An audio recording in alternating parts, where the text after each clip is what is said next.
Ok, vamos a comenzar entonces. Bienvenidas y bienvenidos todos al Congreso Internacional de Investigadoras e Investigadores Doctorales. Junto con agradecer su participación, les vamos a solicitar que durante la sesión puedan mantener sus micrófonos apagados. Además, para la identificación de los participantes en su calidad de oyentes, por favor identificarse con su nombre y apellido en el usuario de Zoom. Desde ya pueden realizar sus preguntas en el chat y nosotros como moderadores las vamos a leer, ¿ya? ¿Ok? Y les recordamos también que las charlas no van a ser transmitidas en vivo, pero sí las vamos a grabar para subirlas durante la próxima semana al canal de YouTube del Doctorado en Estudios Americanos. Así que con esas palabras ya damos la bienvenida y vamos a comenzar entonces con este primer congreso de investigadoras e investigadores doctorales. Y las palabras de apertura nos acompaña Raúl Elgueta, que es el director del Instituto de Estudios Avanzados de la Universidad de Santiago de Chile y además académico del claustro del mismo instituto. Él es doctor en ciencia política, magíster en ciencia política y sociólogo. Así que, profesor Raúl Elgueta, le doy la palabra para que nos pueda acompañar. Muchas gracias, Angélica.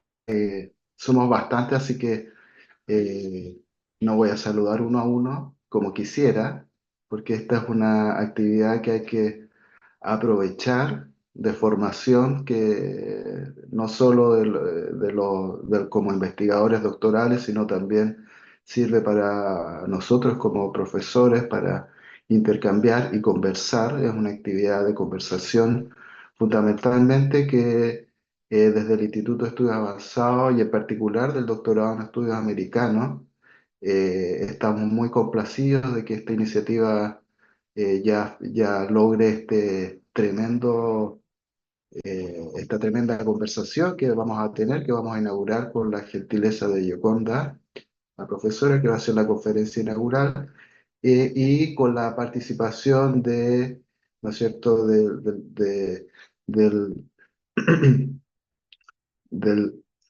del doctorado en estudios americanos, con la participación también del doctorado en ciencia social con especialidad en sociología del Colmex, del doctorado en sociología de la Pontificia Universidad Católica del Perú y el doctorado en sociología del Departamento de Sociología y Estudios de Género de Flaxo, Ecuador.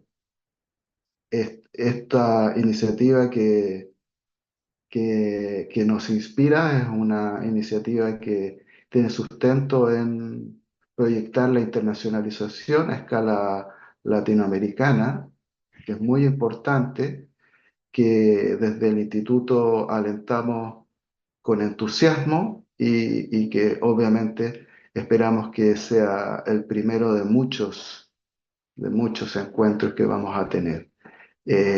Así que sin más palabras, yo quiero en particular darle la palabra a la principal instigadora de esta actividad, que es la profesora Katia Araujo, para que dé las palabras de bienvenida. Así que muchas gracias a todas y todos, buenos días y buenas tardes, y ojalá que esta instancia de conversación sirva para aprender mucho, para tomar conciencia de nuestra área de conocimiento, pero también de nuestra Latinoamérica tan querida. Muchas gracias y Katia, te doy la palabra. Muy buenos días a todos y todas. Yo aquí estoy en representaciones varias.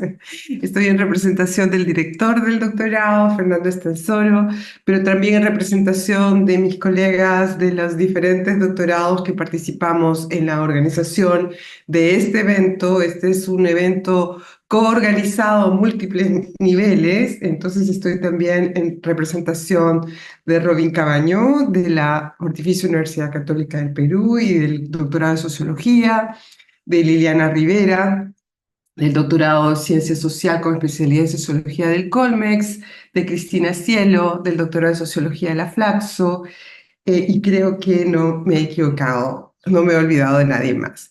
Esta es una conversación que empezó hace mucho tiempo y es una conversación que empezó con los convenios que hemos generado entre estos doctorados y efectivamente con el estímulo para generar conversaciones, intercambios y también reales entre, sobre todo, los investigadores y las investigadoras doctorales. Por eso esta es una iniciativa que, siendo de todos estos doctorados, en realidad es una colaboración también a nivel de profesores y estudiantes. Este congreso ha sido sostenido de manera muy importante por los y las estudiantes de nuestro doctorado y por el comité ejecutivo. Vamos a hacer los agradecimientos hacia el final, pero yo quería empezar solamente por decir que en ese sentido esta es una instancia que es una instancia de colaboración interinstitucional entre países y entre estudiantes y profesores y profesoras de nuestros doctorados. Así que nada, simplemente celebrar esta actividad en nombre de todos mis colegas a los que estoy representando hoy día. La razón por la que representamos hoy desde el doctorado de estudios americanos es porque nos tocó este año ser los anfitriones virtuales de esta actividad que va a ir modificándose, así que la próxima vez será otra institución la que tenga a cargo de esto. Es que nada, simplemente darle la palabra, yo creo, para dar el discurso de bienvenida, porque esas son solamente unas palabras, a Felipe Matus, quien va a hablar en representación de los y las estudiantes, los investigadores doctorales, que son quienes especialmente han participado en la organización y la ejecución de esta iniciativa. Así que, Felipe. Muchas gracias, profesora Katia. La profesora Katia también es miembro del claustro del Instituto de Estudios Avanzados y coordinadora de la especialidad de Estudios Políticos y Sociales. Muchas gracias y como bien nos comentaba, ahora nos va a acompañar Felipe Matus, sociólogo, doctorante en estudios americanos también, quien va a dar las palabras de apertura a nombre también de los investigadores doctorales que son el foco de este encuentro. Adelante, Felipe. Muchas gracias, Angélica, Katia y también al profesor Raúl por estas introducciones. Y bueno, estimadas y estimados, también mucho gusto en saludar. En nombre del comité organizador del Congreso, lo primero es que quisiéramos darle las gracias a cada una y a cada uno de ustedes y darle la más cordial bienvenida a este encuentro, que colaborativamente, como saben, hemos decidido llamar Primer Congreso Internacional de Investigadoras e Investigadores Doctorales, el IDOC. Quisiéramos enfatizar en primer término la idea de colaboración, porque efectivamente, como ya señalaron anteriormente, este es un primer esfuerzo, tanto entre estudiantes, profesoras, profesores de estos 4 programas, que además son 4 programas doctorales latinoamericanos, ¿verdad? El doctorado en Ciencia Social, con especialidad en Sociología del Colegio de México, el doctorado en Sociología de la Pontificia Universidad Católica de Perú, el doctorado en Sociología de Flaxo, Ecuador, y en este caso el doctorado en estudios americanos, que además en esta oportunidad hace de programa anfitrión. Pues bien, al ser la primera versión del encuentro dentro de la organización ejecutiva, y aparte, obviamente, de los aspectos procedimentales de organización de un congreso, dentro de la organización nos hicimos algunas preguntas. La primera fue entonces, ¿por qué seguir estudiando las desigualdades? Y de manera consecutiva es en qué lugar situamos entonces a este congreso dentro de la variada oferta de congresos que hay, tanto presenciales como virtuales, que abordan la desigualdad. Esto porque basta una búsqueda sencilla para darnos cuenta que existen variadas convocatorias, incluso paralelas a esta, que hoy toman como eje las desigualdades, o bien lo denominan inequidades, crisis o las incertidumbres, así como también, y en menor medida, a la búsqueda de alternativas de superación de la desigualdad. Pues bien, en primer lugar, reconocemos, nosotras y nosotros, a la desigualdad en términos amplios, como una temática transversal a todas las sociedades latinoamericanas, lo cual, por cierto, es posible de identificar desde variadas fuentes, cifras e indicadores que dan cuenta de ello. Por ejemplo, en términos de la desigualdad de ingresos, la concentración del patrimonio, la pobreza o la inserción laboral e informalidad. Dimensiones que se enfrentan a los desafíos sociales y económicos de la pospandemia, por cierto. También, respecto a políticas públicas en torno al gasto social, la igualdad de género, los cuidados o la justicia ambiental y territorial, entre otros como podría ser los estudios migratorios. En efecto, todos estos temas son particularmente sensibles para nuestra región. Sin embargo, y también, la desigualdad tiene una expresión compleja y, si se nos permite, más profunda, que se manifiesta en las relaciones entre las personas, sus lazos con las instituciones, el poder, los territorios y los cuerpos. Y en estos puntos creemos que las ciencias sociales tienen mucho que decir. Así es que al reconocer la transversalidad de la desigualdad, consideramos que este Congreso tiene una importancia que es crucial. En primer lugar, porque convoca investigadoras e investigadores doctorales, con estudios en curso, cuyas líneas de investigación, y como podrán ver entre hoy y mañana, son actualizadas y novedosas, lo cual creemos contribuye a dar cuenta de la desigualdad desde varios prismas, y que se vinculan ya sea directa o indirectamente a través de la búsqueda de nuevas fuentes de conocimiento problemático en nuestras sociedades latinoamericanas, atendiendo a un contexto de desigualdad estructural y de concentración de la riqueza, que desafía entonces no solo los abordajes problemáticos, sino también concomita a las propias ciencias sociales a aprenderlos considerando la búsqueda de soluciones. En segundo lugar, creemos que este Congreso tiene un particular carácter que lo hace distintivo, toda vez que toma las desigualdades desde distintos enfoques epistémicos, teóricos y metodológicos, pero ante todo en contextos diversos, lo que creemos proyecta un diálogo fructífero, que esperamos en más pueda ampliar nuestras miradas, crear contactos, comunidades y redes académicas hacia el futuro, así como también el poder mirar problemas comunes en clave latinoamericana, apostando a que el conocimiento, muchas veces indexado y parametrizado fuera de nuestros países y órdenes académicos, pueda sentarse y contribuir desde y para las realidades locales. Esta diversidad se expresa en las distintas mesas temáticas que se llevarán a cabo entre hoy y mañana. Por ejemplo, en la mesa 1 sobre política y Estado en América Latina, ustedes van a encontrar estudios en curso que indagan en los conflictos políticos e indígenas, las justicias de la colonización o la diferenciación interna en el campesinado. En la mesa 2, sobre estudios de cultura y religión, se presentarán tesis sobre individuación, el cambio religioso y su expansión. En la mesa 3, sobre estudios feministas y de género, encontrarán investigaciones sobre trayectorias laborales o el rol del Estado en la vejez o la salud mental de las mujeres, así como también sobre las nuevas masculinidades. La mesa 4, sobre estudios de dinámicas urbanas en América Latina, abarca investigaciones sobre barrios tradicionales y populares, urbanización amazónica, la producción del espacio urbano y la planeación urbana. Por su parte, la mesa 5, sobre estudios feministas, profundiza en los estudios sobre movimientos feministas, los ciberactivismos, así como en el estudio de las pensadoras del siglo XIX. Por último, la mesa 6 sobre tendencias, capital, tecnología y trabajo considera estudios sobre el papel de las universidades públicas, el trabajo transfronterizo y las mutuaciones del poder corporativo. No quisiéramos dejar pasar esta instancia reconociendo el importante interés por las temáticas de género y feminismos, las cuales en esta oportunidad debieron dividirse, como saben, en dos mesas. Cuestión que, más que un problema, creemos que nos permite constatar precisamente el énfasis de este abordaje investigativo en la actual ciencia social latinoamericana. En tercer lugar, quisiéramos destacar que mañana viernes contaremos con una mesa final cuyo énfasis estará dado en responder a la pregunta: ¿qué significa hacer ciencias sociales en Latinoamérica?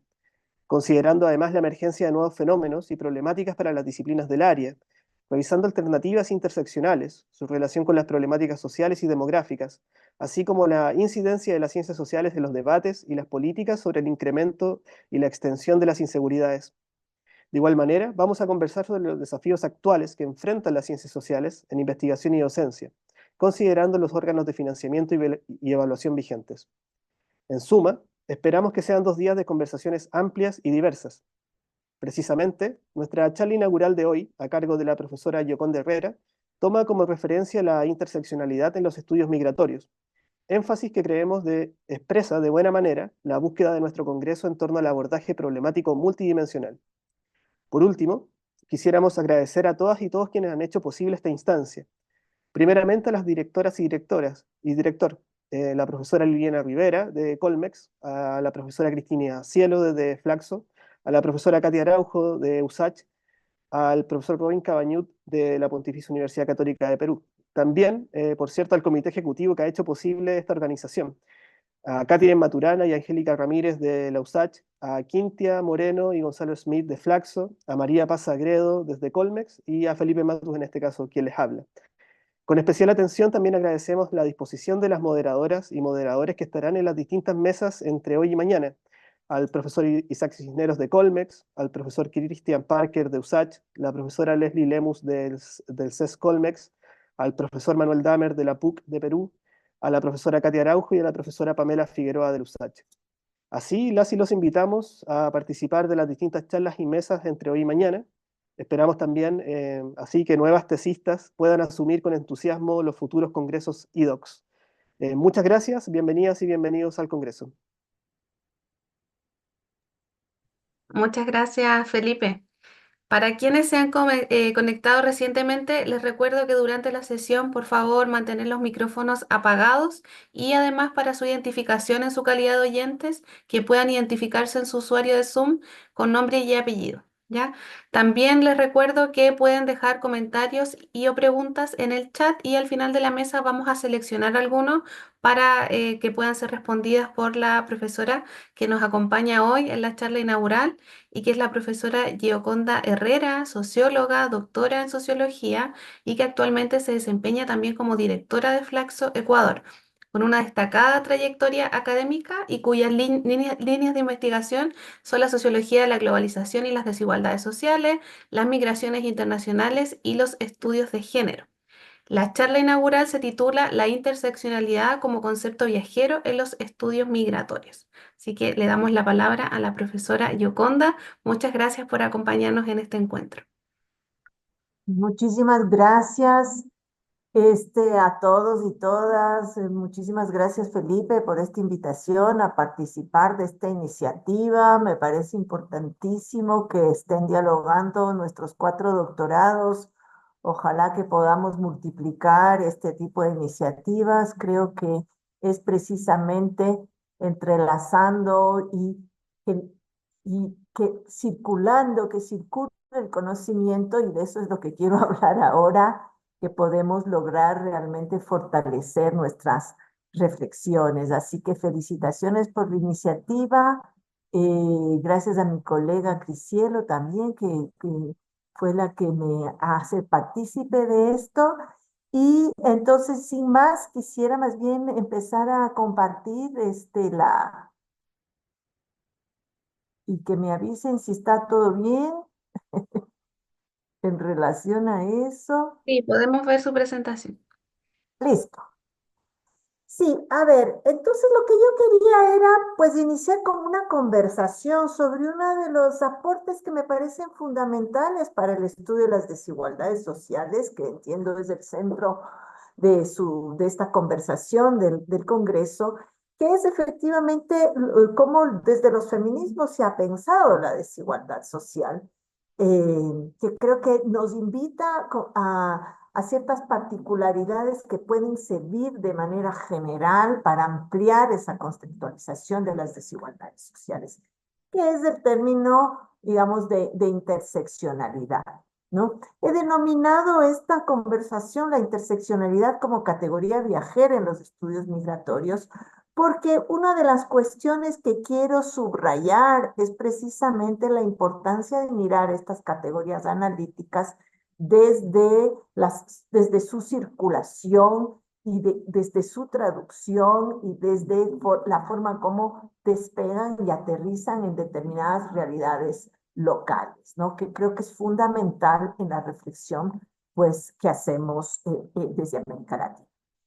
Entonces, en una primera parte, lo que yo voy a hacer es una revisión más bien de la categoría de interseccionalidad, en tanto una categoría que ha circulado, y luego, pues, mostrar algunos de sus usos y problemas, dilemas, los llamo yo, para los estudios migratorios.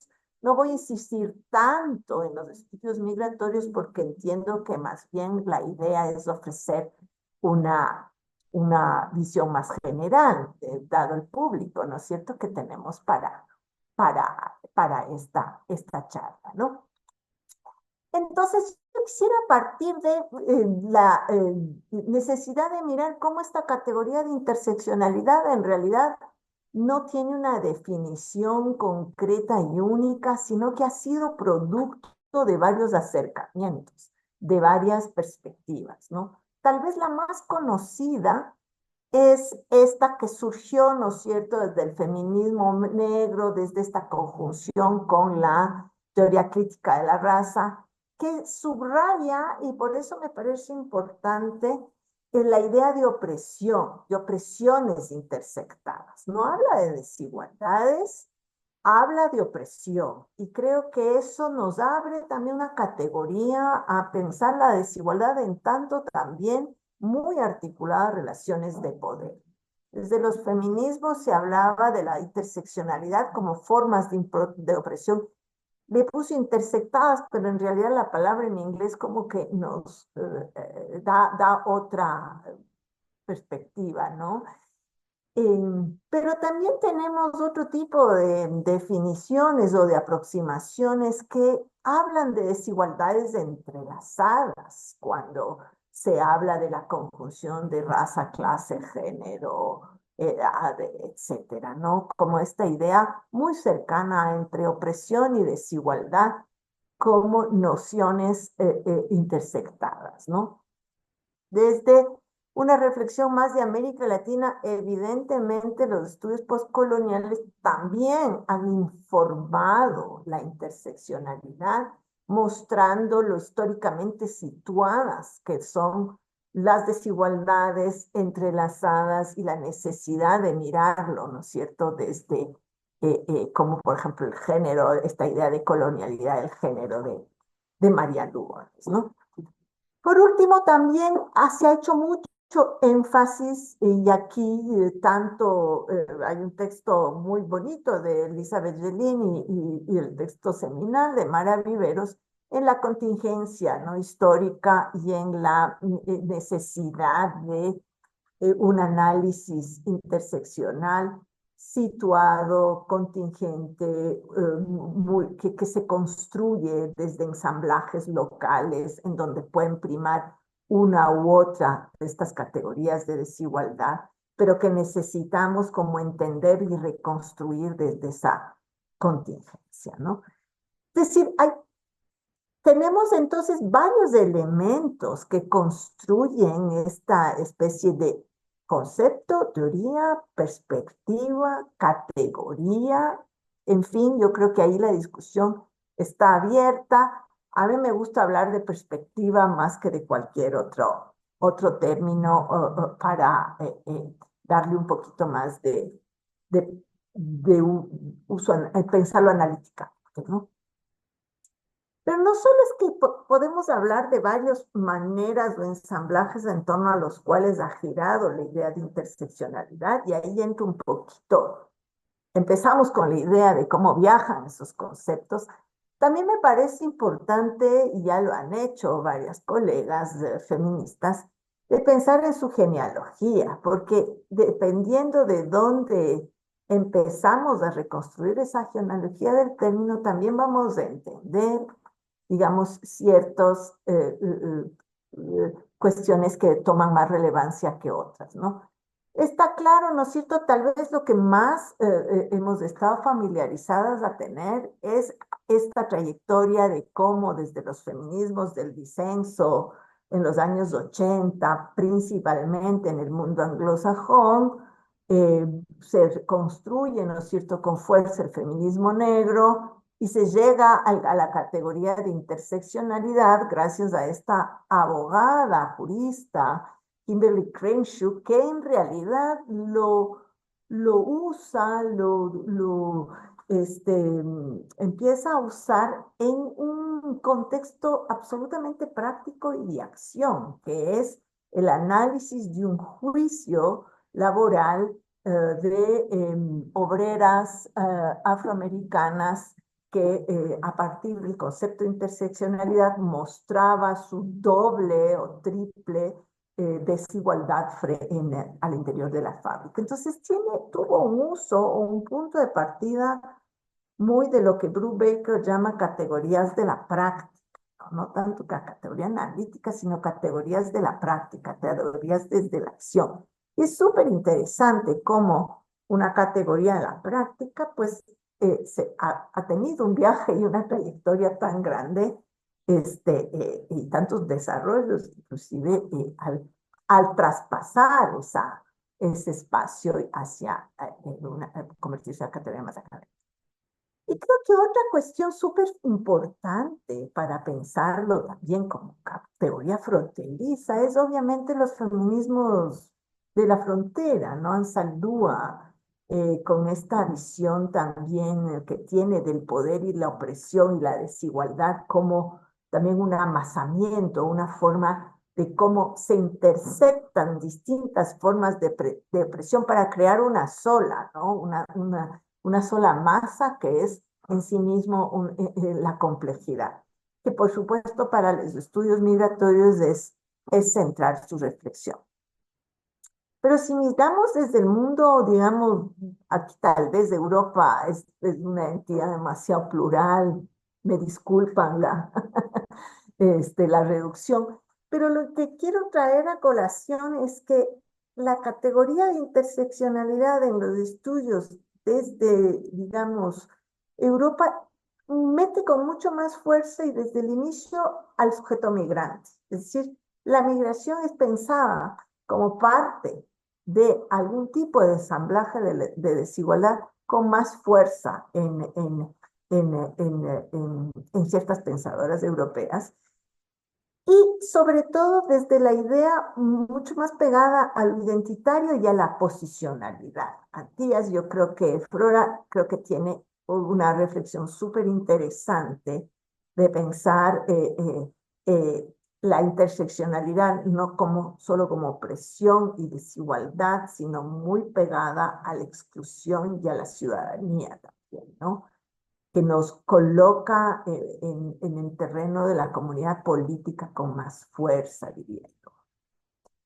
Y si lo miramos desde América Latina, a mí me parece muy importante rescatar que también en los años 80, porque todo esto de alguna manera surge en los años 80, tanto en Estados Unidos como en Europa, no hablábamos de interseccionalidad, no teníamos ese término, pero desde la acción de los feminismos no solo se hablaba de género, al menos en la región andina, ya de alguna manera existían manifestaciones de ensamblajes entre la clase y la raza y la etnicidad para entender el género. Era como la propia herencia colonial o las propias vivencias o el propio origen de ciertos feminismos hacían que no sea tanto el feminismo de clase media el que esté con más fuerza, sino que había un diálogo muy cercano con ciertos sectores populares. Celino, Riveros o Yudelquis Espinosa han ofrecido varias de estas trayectorias para entender eso.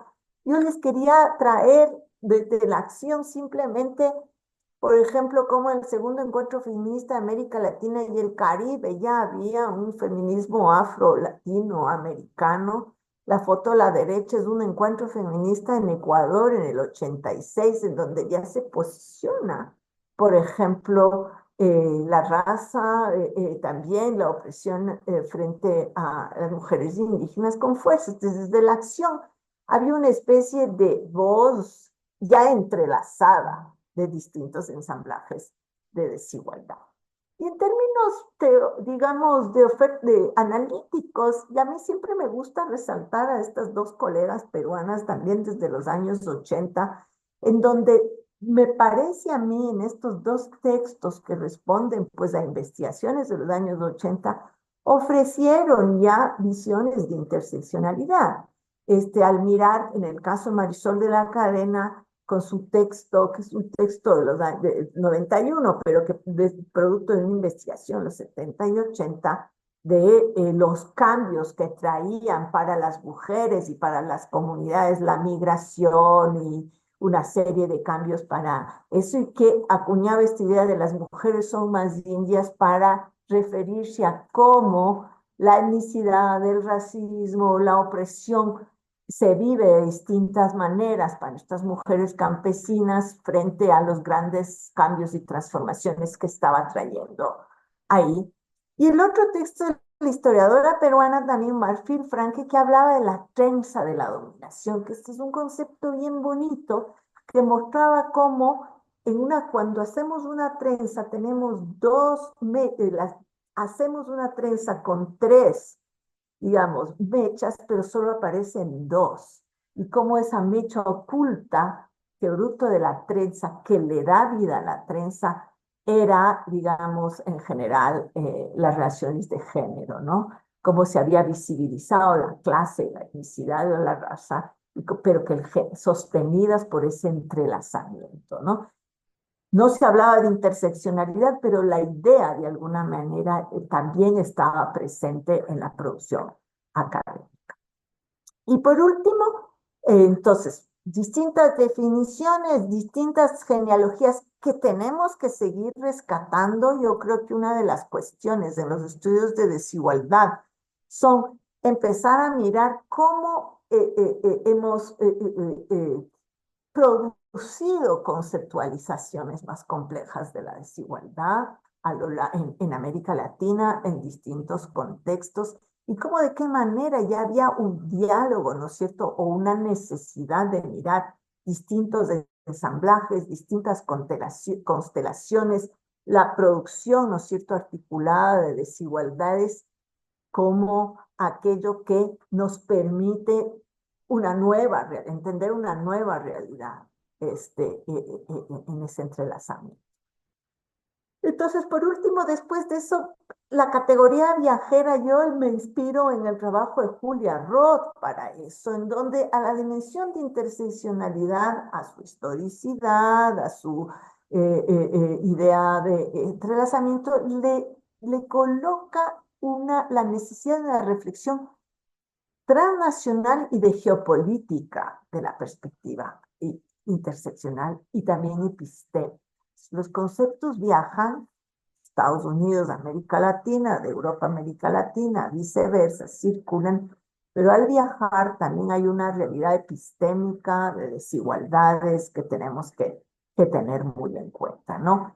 Y nos habla de circulación de saberes, de traducciones y de esta idea de asumir estas categorías como categorías viajeras en toda su importancia, ¿no? Y una última idea que me gusta mucho de Roth, que ha sido ya retomada por otras autoras, es esto de que la interseccionalidad no es solo sobre los sujetos subalternos, no solo nos sirve para entender mejor la realidad de mujeres indígenas, mujeres afros, mujeres marginadas, etcétera, sino sobre todo y también, más bien dicho también, no sobre todo, para entender el privilegio, para entender cómo la blanquitud está interseccionada, para entender la realidad de las élites, para entender cómo todo esto se articula también en torno a múltiples relaciones de dominación, y no solo de opresión. Entonces, me parece que abre dos vetas muy importantes para esta categoría. Entonces, un poquito como con estos tres elementos, ¿no es cierto?, distintas genealogías, y ojalá que podamos construir más genealogías, distintas maneras de definir, y la conciencia de su de las desigualdades epistémicas, digamos, en torno a eso. ¿Cómo acercarnos o de qué nos sirve para entender las migraciones, ¿no? Entonces, ahí yo creo que hay algunas cuestiones que son importantes. La una es la reflexión de Chachar. Esta es una pensadora africana que nos trae una idea súper interesante relacionada con la ciudadanía y nos dice cómo en realidad el lugar donde una nace, tal cual en el feudalismo, en el mundo contemporáneo, ya está ubicando nuestras oportunidades de futuro, ¿no? Independientemente de la clase, de la raza o del género, si yo nazco en Malí, en Ecuador, en Perú, voy a tener oportunidades y un tipo de ciudadanía y de derechos muy distintos a una persona que nació en Alemania, en Suecia o en Noruega.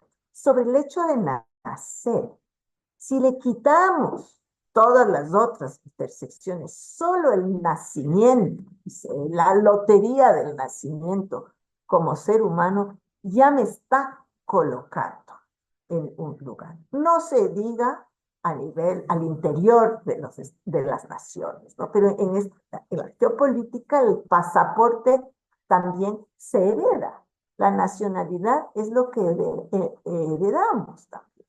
Y entonces nos coloca en el centro la posibilidad o la necesidad de pensar eso, el nacimiento o el pasaporte, como en sí mismos, inclusive anteriores a los otros elementos, ya una condición de desigualdad, casi como el feudalismo, así como en esto de que uno nacía, ¿no es cierto?, en el feudo y ahí se quedaba, ¿no?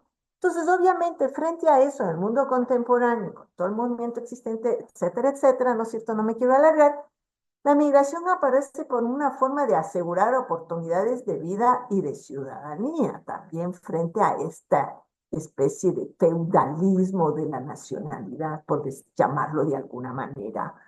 Se ha convertido en la era de las securitizaciones y las migraciones en el hecho mismo de nacer en un lugar, está definiendo mis oportunidades desde hace mucho, ¿no? Entonces, frente a estos elementos, creo que hay como tres dilemas que se plantean ya de cara para los estudios migratorios, pero que tal vez pueden servir para una reflexión más amplia, ¿no? La primera es, bueno, ¿qué hacemos con este término? ¿Qué quiere decir que yo, por ejemplo, tengo que analizar la experiencia migratoria a través de la intersección de clase, raza y género, de clase, etnicidad y género, o de la que yo quiera dar? ¿O quiere decir que la experiencia migratoria es parte, es una dimensión de desigualdad? ¿Y qué tiene esto, digamos, como implicancias para entender justamente la ciudadanía, los procesos de inclusión y exclusión, etcétera, ¿no? Creo que los análisis en el campo migratorio, cuando asumen la perspectiva interseccional, generalmente hacen lo primero. Es decir, tengo que entender la experiencia migratoria no como algo homogéneo, sino es algo heterogéneo, depende si son mujeres u hombres, si son sectores empobrecidos o no, si tienen tales o cuales capitales, o si existe, etcétera, ¿no? Entonces yo creo que la gran mayoría de estudios han contemplado sobre todo la primera idea de cómo operativizar, si quieren, inclusive metodológicamente, una perspectiva interseccional. Me parece que la segunda, el mirar la experiencia como parte de un ensamblaje, implica otras cuestiones y creo que implica tomar en cuenta esta idea de la nacionalidad del nacimiento como muchas veces construcciones que están ahí para frenar estos procesos de ciudadanía y frenar el acceso a los derechos. Implica eh, articularle a otras dimensiones de desigualdad de una manera, como una dimensión propia de desigualdad y de opresión. Un segundo dilema en ese sentido, porque el 1 y el 2 más o menos están ligados, es el uso instrumental de la interseccionalidad, que ustedes pueden ver ahora pues, pulular en muchísimos discursos. Ya no es solo un discurso, es interesante, es una categoría que nace de la práctica, se va a la academia, a los análisis académicos, hay toda una serie de reflexiones sobre ello, y ahora vuelve a la política pública, al discurso del desarrollo, es decir, en ese sentido también es bajero, y nos topamos ahora con dilemas de sus usos a veces instrumentales, y qué es lo que eso significa, que es algo que también hay que abordarlo. Y yo diría un tercer dilema que me atrevo a lanzar es cómo pensarlo ya desde la acción colectiva, ¿no? ¿Qué significa, pues, pensar interseccionalmente, pues, la justicia migrante, en otras palabras? Entonces, frente al primer dilema, y con eso estoy cerrando, es lo que mencionaba, ¿no? En primer lugar, bueno, lo que más hemos visto nos ha servido para hablar de experiencias heterogéneas y desiguales en el campo migratorio y sus implicancias, pues, para una serie de cuestiones.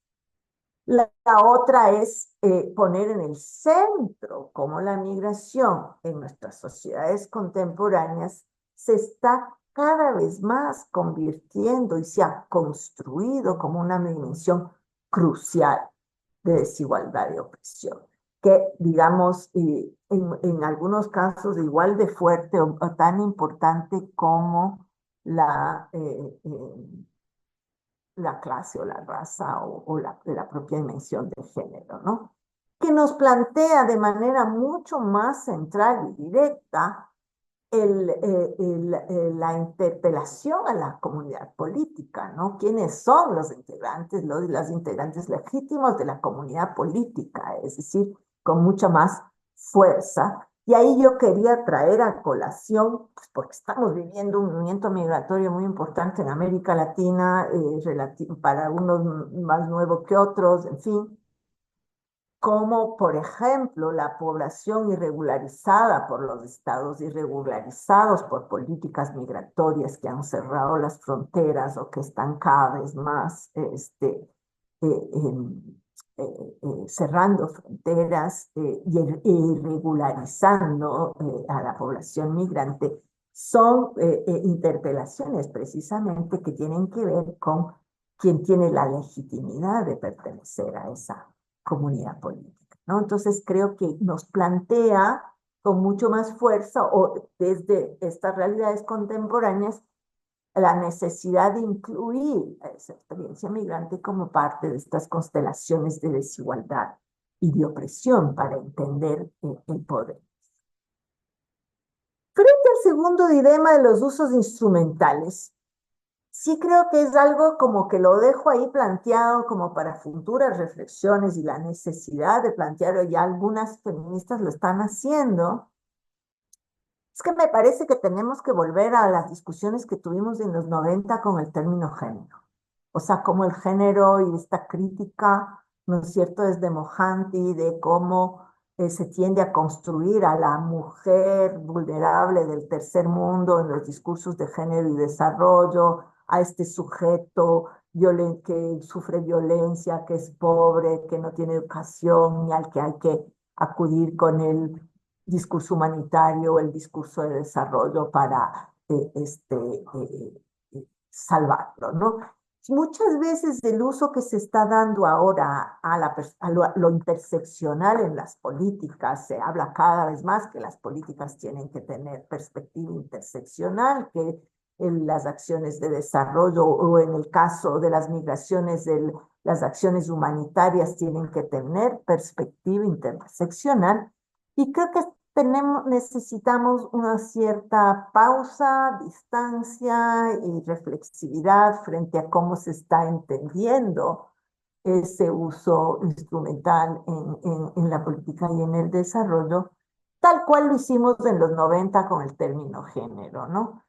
En gran parte ahora hablamos mucho del BBG, que es la violencia basada en género. Si alguien está estudiando manuales de políticas o pensando en la política, este acrónimo de BBG lo va a ver, pues en todo lado se habla de violencia basada en género y la necesidad de tener una perspectiva interseccional de la violencia basada en género, que significa muchas veces aislar, por ejemplo, esta perspectiva de otros tipos de violencia que retroalimentan, por ejemplo, la experiencia migratoria, ¿no? Violencia estructural, violencia institucional y también violencia de género, ¿no?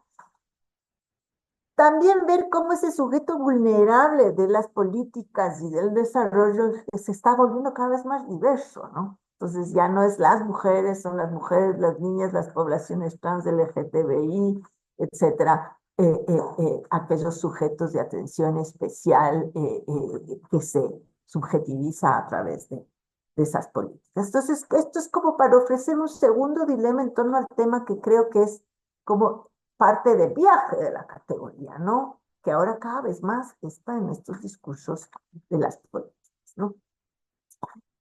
Entonces, simplemente como para concluir, se me saltó lo de pero está aquí, lo de los movimientos de acción colectiva.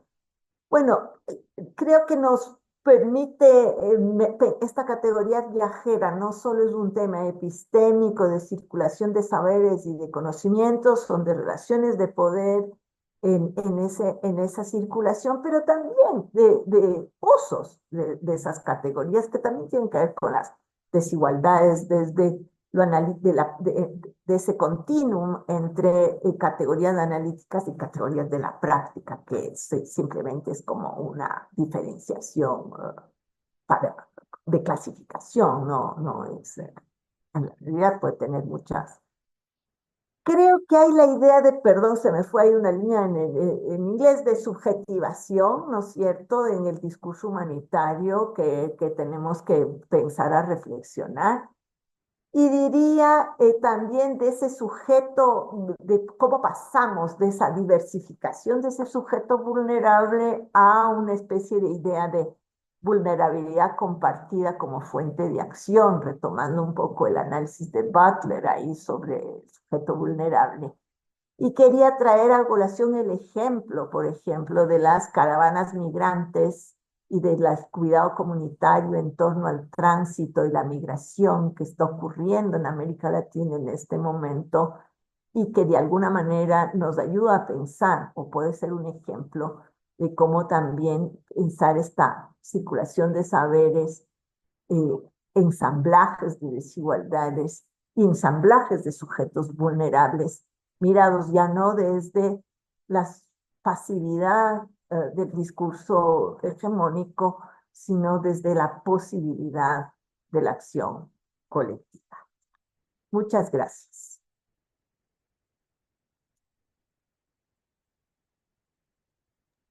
Muchas gracias, profesora Yoconda Herrera. Abrimos entonces el espacio de preguntas y comentarios. Les pido que nos puedan dejar en el chat sus preguntas o comentarios. Bueno, también si quieren ahí levantar no sé si están levantando la mano, están aplaudiendo ahí con las manitos.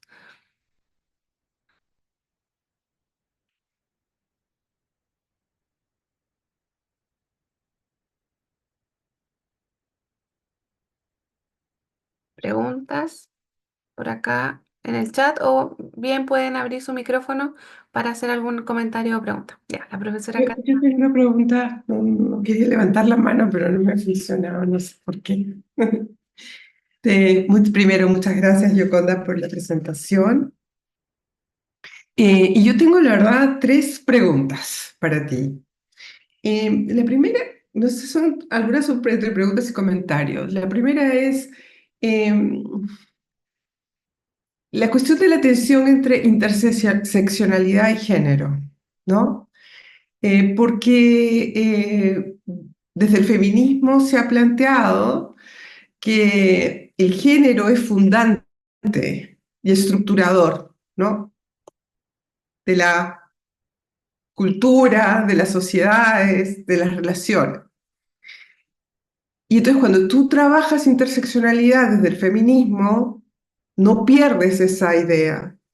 Pero si interseccionalidad sale del contexto del debate feminista, eh, puede tener otros destinos, y que son destinos que ponen en tensión al propio feminismo y a sus propias presupuestos o premisas. Esa es mi primera pregunta. La segunda tiene que ver con, la segunda y la tercera, la verdad, tiene que ver más bien con pedirte reflexiones como alguien que trabaja en el área de migraciones, en el campo de las migraciones, y un poco en esta cosa de, tú estabas planteando esta cuestión más bien de pensar la cuestión del ensamblaje, pero pensar en términos generales la cuestión de las migraciones, respecto a dos cuestiones esenciales. O sea, ¿qué le exige a los estudios de migraciones? Dos fenómenos que me parece que son importantes hoy. Uno es el avance de las derechas radicales o las extremas derechas. Especialmente todos los estudios sobre extrema derecha muestran que la extrema derecha avanza en Europa, y en Europa con con un contenido antimigratorio muy grande. No es el caso aún en América Latina, según los estudios, pero eso no asegura que no lo vaya a ser en el futuro, porque tiene que ver con las olas migratorias, etcétera. Y el avance de la derecha radical evidentemente tiene que ver con el avance del apoyo de la población y también con los cambios de las opiniones de las poblaciones, ¿no? O sea, aunque no haya todavía, en el caso de América Latina, una asociación muy grande entre migración, y porque está más pegada a criminalidad, mano dura, etcétera, y derecha, y apoyo a derecha radical, sí crecen, en todo caso, ciertos juicios y ciertas posiciones respecto a los grupos migrantes. Entonces, de las poblaciones receptoras. Entonces, me gustaría como preguntar qué significa eso desde los estudios de migración que estás desarrollando. Y la segunda cuestión, la otra que está como en la misma línea, tiene que ver con el cambio climático y con las perspectivas de que habrán grandes desplazamientos poblacionales. Y esos desplazamientos poblacionales, probablemente una de las características que van a tener es que no vamos a poder seguir asociando migración necesariamente con el problema de los menos beneficiados o de los desposeídos, ¿no? Porque estos desplazamientos de poblaciones pueden tocar a sociedades mucho o a grupos privilegiados que tienen que moverse y que van a producir otro lado. Entonces, ¿qué significa también eso para un campo de estudios que ha estado tan ligado a una reflexión vinculada con los grupos más desposeídos, construidos en una discusión sobre esa, en una perspectiva futuro que predice o que plantea la posibilidad de que esos condicionamientos se modifiquen de manera radical? Y bueno, muchísimas gracias por la presentación.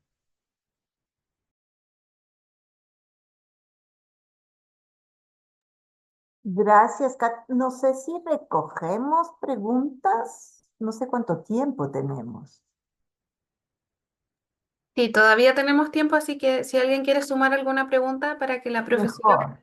responderlas todas en el mismo hilo. Les dejo ahí la profesora. Sí, profesora, ahí puede abrir. Muchas gracias. Sí, ok. Sí, porque Muchas gracias a todos por estar aquí. Un gusto escuchar siempre a Gioconda y sobre todo, bueno, escucharla con otros contenidos y en este afán de intersectar también otros debates al campo de los estudios migratorios. Y me parece que eso siempre es muy productivo y entusiasma también pues escuchar esos retos analíticos que ella nos plantea. Yo quería comentar a propósito de lo que nos planteaba al final Gioconda, un poco pensando también en estas resistencias, digamos, como suele llamársele en el campo de los estudios migratorios y quizás en la perspectiva de control migratorio, control de las migraciones, sistemas o los regímenes de control de las migraciones. La idea de las resistencias generalmente se piensan siempre, por supuesto, como parte de acciones, digamos, organizadas, colectivas, y efectivamente como las caravanas que nos ponía de ejemplo Gioconda. Pero yo diría que hay, Gioconda, otro tipo de resistencias que podrían ser estas mucho más acotadas, quizás más como estrategias de afrontamiento frente a las políticas de control de las migraciones, a todo lo que ocurre a lo largo de la ruta, digamos, migratoria propiamente. Y a esta diferenciación que tú misma planteas, ¿no? La idea de cómo hay maneras distintas probablemente de afrontarlo a partir de el sexo, hombre, mujer, raza, clase, etcétera, a lo largo de las rutas. Yo diría que también allí, digamos, se vive de manera diferente o se experimenta de manera diferenciada la experiencia de la migración. Y eso me parece crucial. Pero eh, hasta dónde podemos, digamos, con estas miradas de interseccionalidad, también trabajar esas otras formas de resistencia o esas otras expresiones de afrontamiento en la experiencia migratoria que no son necesariamente las organizadas, las que hemos visto de manera mucho más visible, ¿no? Creo que allá hay un reto analítico importante y lo pregunto más un poco para reflexionar a partir de esta perspectiva de interseccionalidad, porque en mucho quizás o en parte en los estudios migratorios, no sé, más allá del campo, como que es más un discurso, ¿no? Es decir, más un recurso retórico hablar de interseccionalidad y no necesariamente uno analítico, ¿no? Yo sé que tú has hecho un esfuerzo enorme en tu propio trabajo, incluso para sumar hasta etnicidad en estos estudios, pero usualmente, y conociendo un poco lo que se publica sobre estudios de migración, género e interseccionalidad, porque incluso se pone a veces por separado, es decir, género e interseccionalidad, ¿no? Distintos. Pues, ¿qué pasa allí? ¿Cómo trabajar para, o cómo hacer para bajar esa perspectiva efectivamente a una analítica y no solo a un recurso, digamos, retórico, ¿no? Eso quería comentar y muchas gracias por tu presentación. Muchas gracias también por su comentario. El profesor Christian Parker también tiene levantada su mano. Sí, bueno, también quiero agradecer la exposición de Yoconda, muy interesante. Y tengo una pregunta que ta- algo tiene que ver con la pregunta anterior, ¿no? Que dice, o sea, más que pregunta, quisiera que la expositora se explayara un poco más sobre uno de los dilemas que plantea, que es precisamente el tema de la construcción de la acción colectiva, digamos. O sea, el tema planteado por esta transversalidad y dice relación con estas intersecciones, ¿no es cierto?, complejas entre clase, raza, género, etcétera, pero también con la heterogeneidad de la experiencia, ¿no? Y sobre todo en términos de los procesos migratorios que son bastante complejos, ¿no? Entonces, ¿cómo a partir de esa situación se construye, ¿no? ¿Cómo lo ve ella? ¿Cómo se construye un actor colectivo o no se construye? ¿Cómo se construye? Y eso también ella lo plantea como otro dilema, el tema de la ciudadanía, ¿no? ¿Cómo se, porque hay una tendencia en esta heterogeneidad y en esta transversalidad a la fragmentación, ¿no? Entonces, pero ¿cómo es posible construir, ¿no?, voluntad colectiva o no es posible o es más complicado hacerlo, ¿no? Sobre todo estoy pensando en los problemas que hay a veces en términos de las reivindicaciones de los distintos movimientos sociales que son locales, que son identitarios y que cada uno plantea sus propias reivindicaciones. Y entonces, ¿cómo se construye voluntad colectiva y ciudadanía en términos de construcción democrática? Muchas Gracias. gracias, profesor.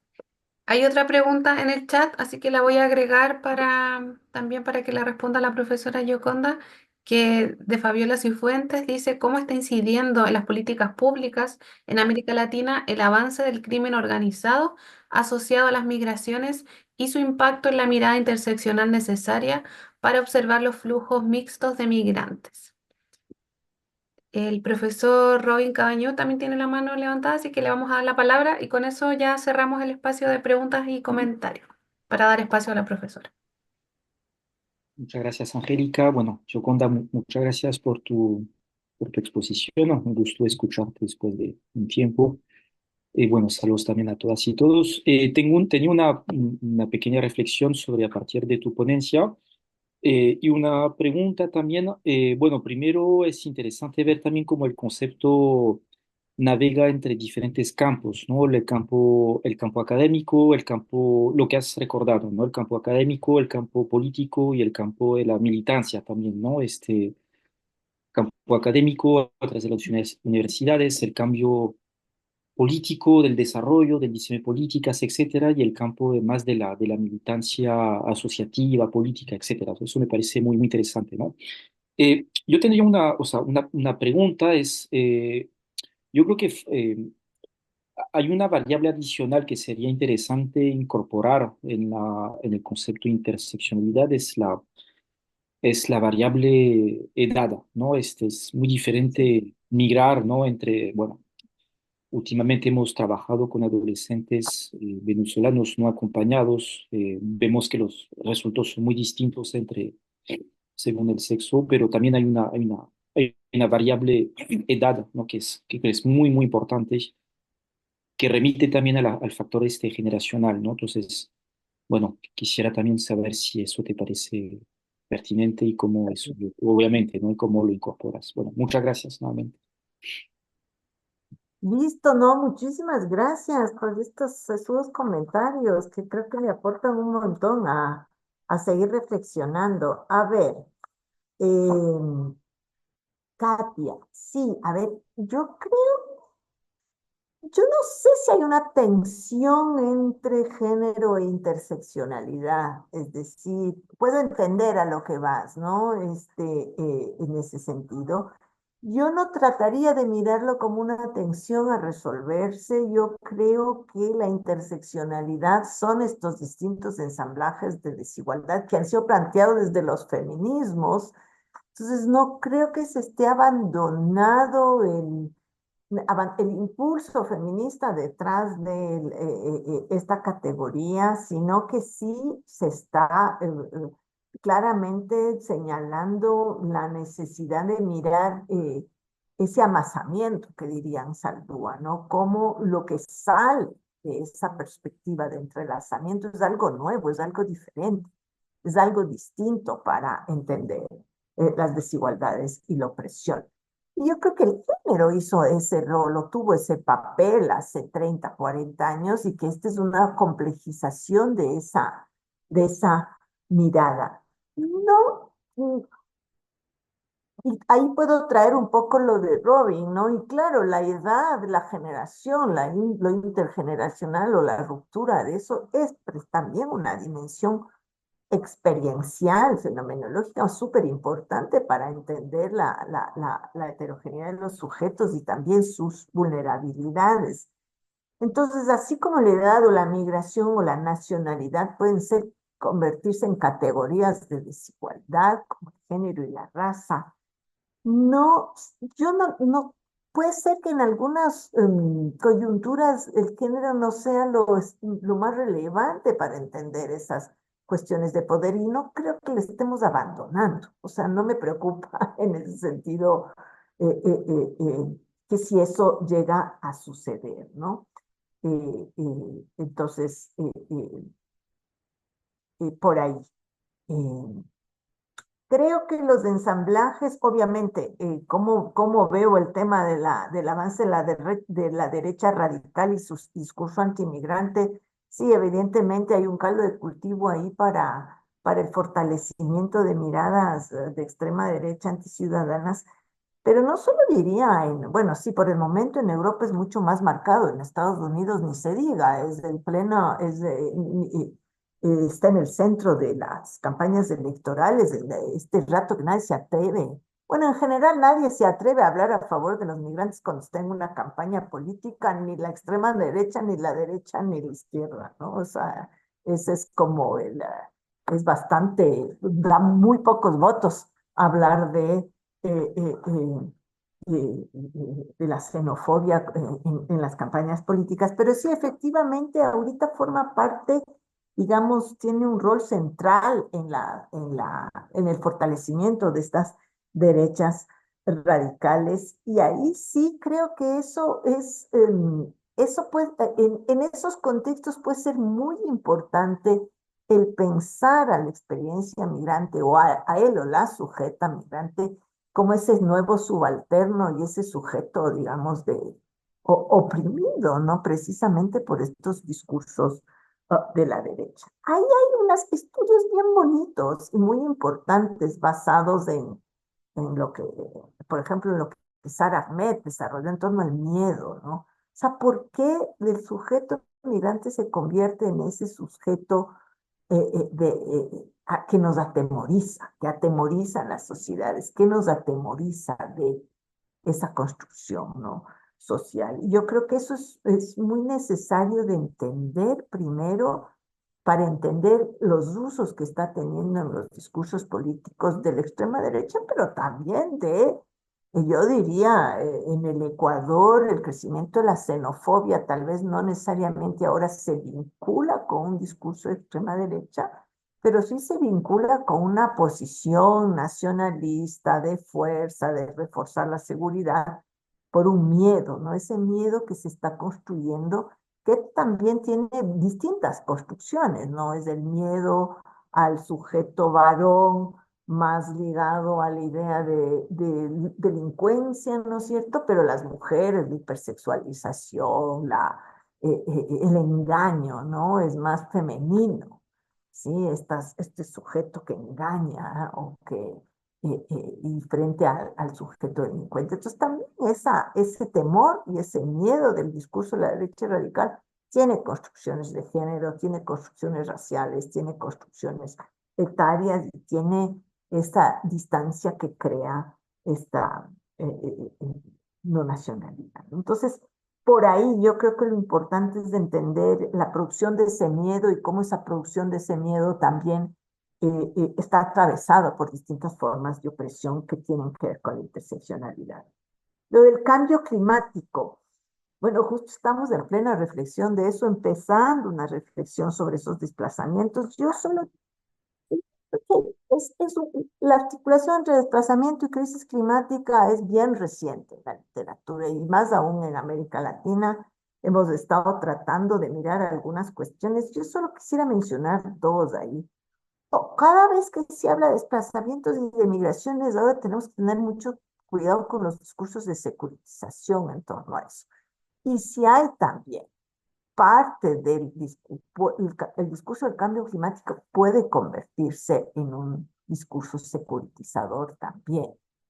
No tanto desde donde tú lo estás planteando, Katia, de que también poblaciones privilegiadas están teniendo que desplazarse por efectos, sino de cómo también puede ser parte de, nos están llegando estas masas de migrantes y van a afectar aún más, ¿no es cierto?, la crisis climática en nuestros países. Entonces hay que tener mucho de ese discurso de cómo la crisis climática o el cambio climático produce desplazamientos y migraciones, también tiene que ver con cada uno que se quede en su lugar, ¿no? Entonces hay temas de movilidad y de inmovilidad y de securitización y muchos más. Desde el discurso del cambio climático se habla de la migración como proceso de adaptación o de mitigación. Y yo creo que esa es una visión muy corta. Desde las migraciones creo que podemos aportar a dar una visión mucho más amplia del desplazamiento o de lo que ha significado esa reflexión frente a los desplazamientos y los riesgos ambientales, ¿no? Todavía están muy enclaustrados en si son adaptaciones o mitigaciones. Y creo que tenemos la posibilidad de abrir esa caja y de plantear una reflexión mucho más amplia que creo que está empezando, ¿no? Resistencias y violencias, que creo que se liga con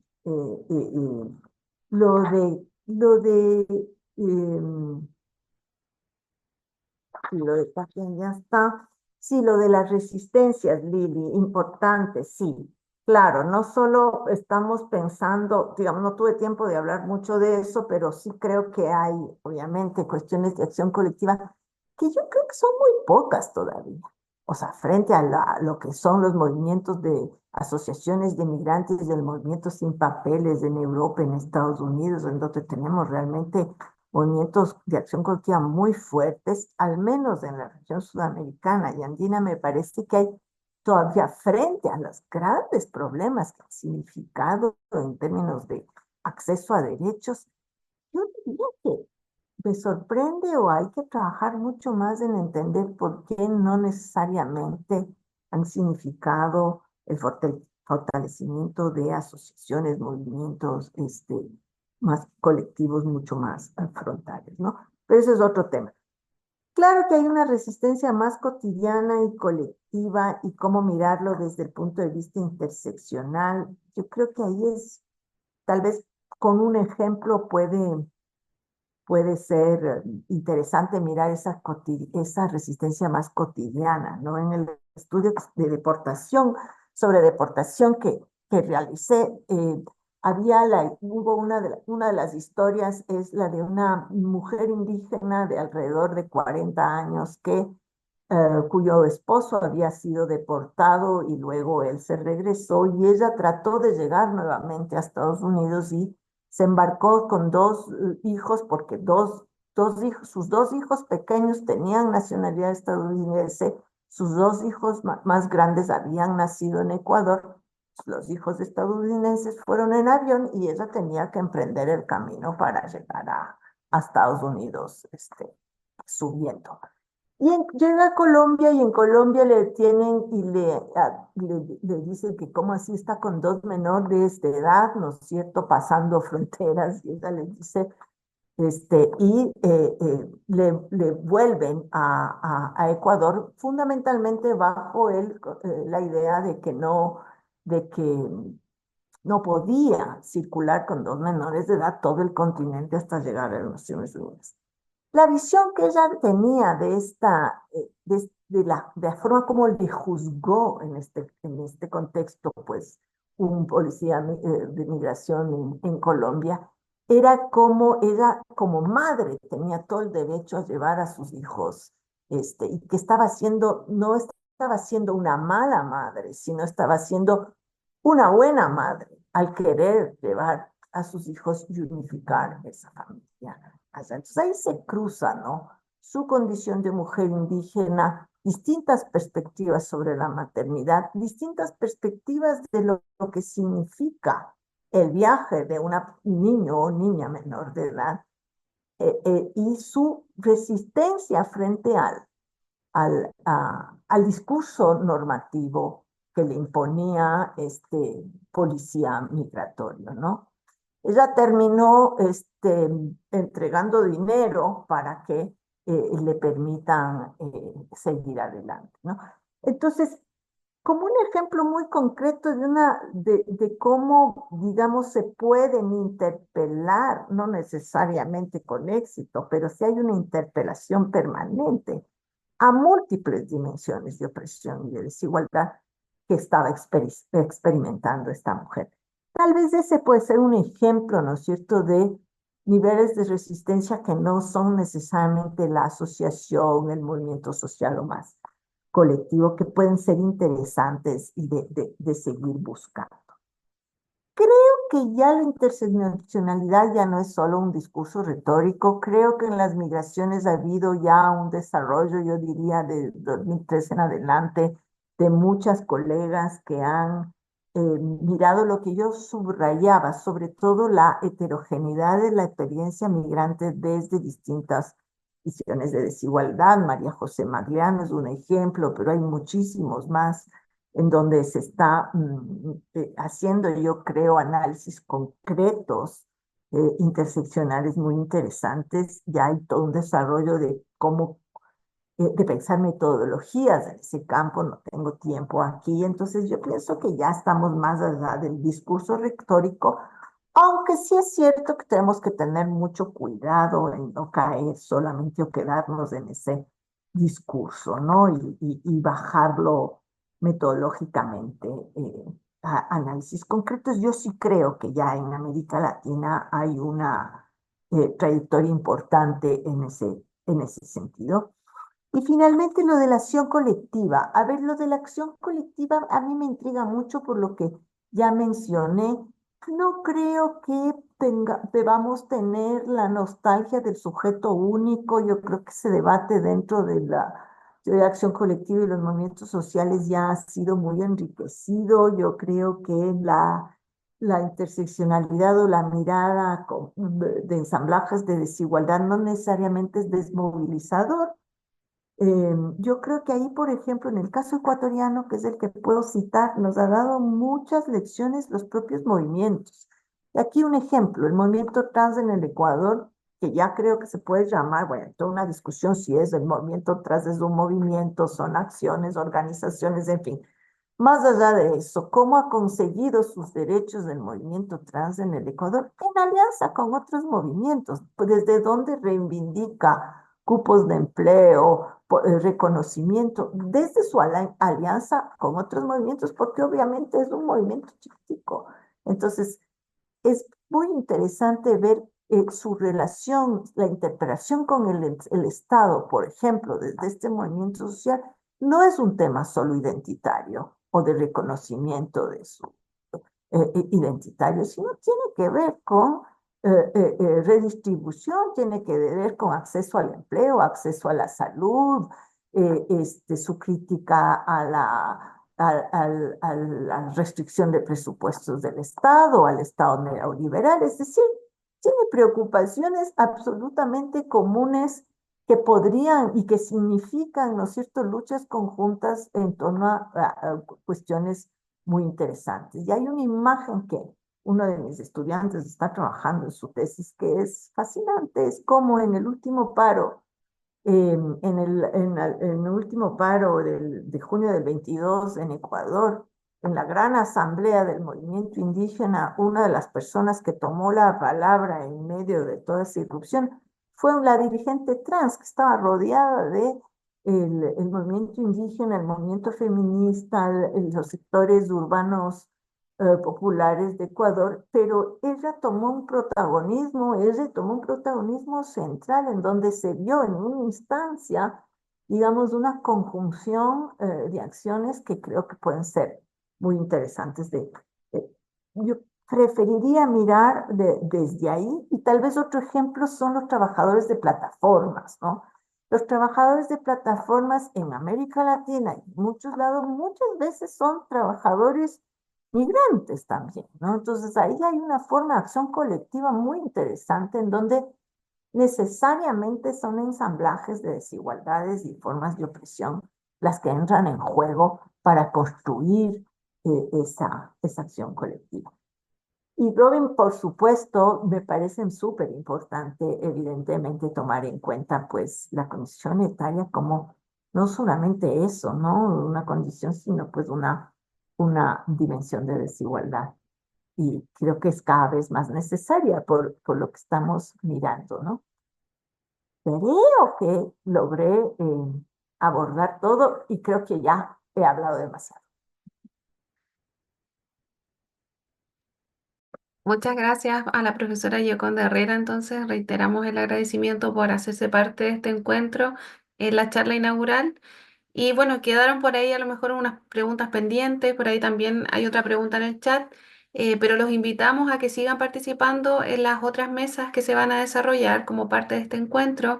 Hay otras mesas donde también se va a debatir estos temas de género, hay una mesa también sobre feminismo, hay otras mesas que están bien interesantes y donde también podríamos debatir algunas de las cuestiones que puedan haber quedado pendientes de esta charla inaugural. Reiteramos entonces el agradecimiento a todos y todas por su participación y esperamos que puedan conectarse también al resto de las actividades de este encuentro. Felipe, ¿quieres dar algunas palabras de cierre? Simplemente agradecer y bueno, también invitarlos a que en la tarde tenemos dos mesas súper interesantes. La primera, bueno, sobre política y Estado en América Latina y la segunda sobre estudios de la cultura y religión. Van en paralelo. Así que nada, invitación está hecha. Esperamos contar con su presencia y muchas gracias por estar acá también. Muchas gracias. Muchas gracias. Muchas gracias entonces y nos vemos en la tarde. Gracias, Choco. Gracias, colegas. Chao, que esté muy bien. Chao.